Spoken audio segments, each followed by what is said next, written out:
మాయం సర్జరీ దూరం. మోకాలు మరియు నడుము నొప్పులను ఇకపై భరించాల్సిన అవసరం లేదు. ఆపరేషన్ లేకుండా అత్యాధునిక చికిత్స. Indo British advanced pain clinic. అధునాతన సాంకేతికతతో ఇప్పుడు బంజారాహిల్స్ తో పాటు మదీనాగూడలో. తానొకటి తలిస్తే కేడర్ మరోటి తలిచినట్టుగా ఉందట ఆ మహిళా నేత పరిస్థితి. ఉన్న పదవికి పార్టీకి రాజీనామా చేసేసి అనుకున్న పార్టీ వైపు ఆశగా చూస్తున్నా అట్నుంచి గ్రీన్ సిగ్నల్ పడుతుందో లేక రెడ్ సిగ్నల్ వేస్తారో తెలియని గందరగోళం. అసలు ఆమెకు నో ఎంట్రీ బోర్డు పెట్టేయమంటూ కార్యకర్తలే ఏకంగా రోడ్డెక్కుతున్న పరిస్థితి.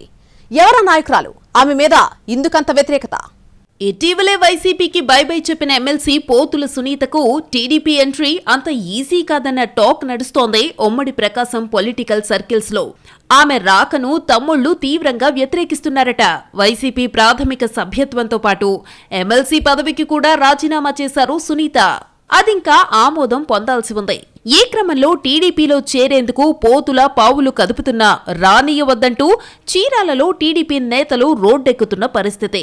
గతంలో టీడీపీ నుంచి వైసీపీకి మారిన పోతుల సునీత ఆ పార్టీ మౌత్ పీస్ గా పనిచేశారు. పార్టీ రాష్ట్ర మహిళా విభాగం అధ్యక్షురాలిగా పదవితో పాటు 2 సార్లు ఎమ్మెల్సీ ఛాన్స్ ఇచ్చారు జగన్. అయితే రాష్ట్రంలో అధికారం మారాక అనూహ్యంగా పార్టీ సభ్యత్వంతో పాటు ఎమ్మెల్సీ పదవికి కూడా రాజీనామా చేస్తున్నట్టు ప్రకటించి ట్విస్ట్ ఇచ్చారు సునీత.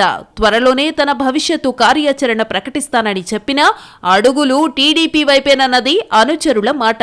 పరిటాల రవి అనుచరులైన పోతుల సునీత, ఆమె భర్త పోతుల సురేష్ మావోయిస్టు రాజకీయాల నుంచి టీడీపీలో చేరారు. చీరాల నియోజకవర్గం నుంచి 2014లో పోటీ చేసి ఓడిన సునీతకు 2017లో ఎమ్మెల్సీ ఛాన్స్ ఇచ్చారు చంద్రబాబు.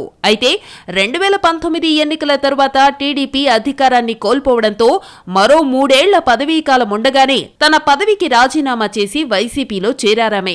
ఆ తరువాత ఆమెకు ఎమ్మెల్యే కోటా కింద ఎమ్మెల్సీగా అవకాశం కల్పించింది వైసీపీ. ఆ పదవీకాలం 2023 మార్చితో ముగియగా మరోసారి ఛాన్స్ ఇచ్చారు జగన్. వైసీపీలో చేరిన నాటి నుంచి అవసరమున్నా లేకపోయినా గట్టిగానే కౌంటర్ ఇస్తూ వచ్చారామే.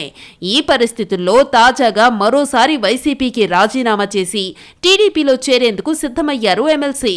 తాను ఏ పార్టీలో చేరేది డైరెక్ట్ గా ఇంతవరకు చెప్పలేదు సునీత.